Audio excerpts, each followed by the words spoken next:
Alright, welcome back. Last lesson, we left you a problem to solve at home. And this type of question, we can get rid of fraction by multiply its inverse.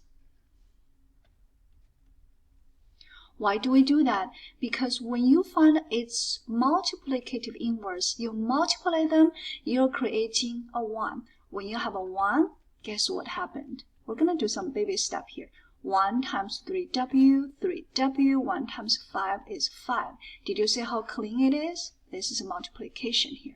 Alright, let's operate negative 24 times 2/3 really quick here. Negative 24. Add 1 times 2 over 3. And negative 24 is negative 8 times 3. You have a 3 on the top, 3 at the bottom. Okay, 3 divided by 3, that's 1. Alright, and then you have negative 8 and 2 left here. We can circle them. And you have a negative 16. Negative 16. Negative 16. Alright, now we want to get rid of this 5 because we want to isolate w. So subtract 5, subtract 5.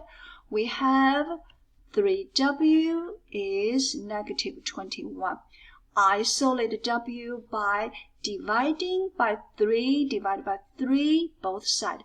Division property of equality. What is w? W is negative 7. Did you have w is negative 7 also? Great job. Alright, this is an example of we have one solution. We did a few times in our last lesson, so we understand one solution. Now, let's talk about the next situation. No solution. Let's look at this one. For x equals 4 times open close parenthesis x plus 6. We're going to distribute it. Then we have for x equals 4x plus 24.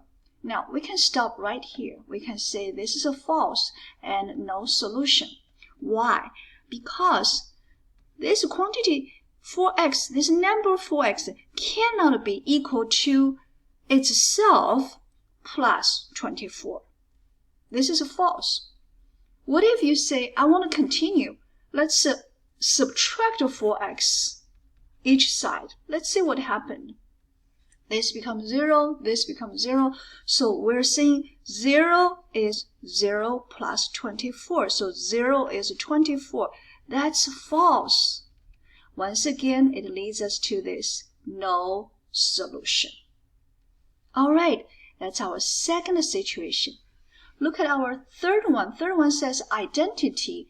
Third one says all real numbers will be the solution. What is happening? I'm going to give you an example. Let me think. Okay, how about this one?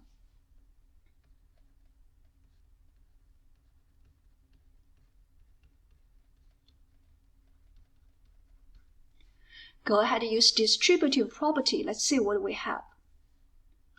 3 times 2a, 6a, 3 times 2, 6. 2 times 3a, 6a, 2 times 3, 6. 6a plus 6 on left side, 6a plus 6 on right side. This is you are yourself. When we say you are yourself, we say this is identity. When it's identity, what is the solution? All real numbers. Why? Let's try a few. What if a is 0? So we're saying 6 equals 6. Okay, I did not mean to put add equal here. I want to put add. Okay, what if a is negative 1? Let's see, negative 1 and plus 6 equals. Okay, it's still true. You can keep trying and trying. And guess what? All real numbers is a solution. We'll make this equation true. That is called identity. Now you truly understand when we have one solution, when we have no solution, and when it is a situation called identity. Happy learning.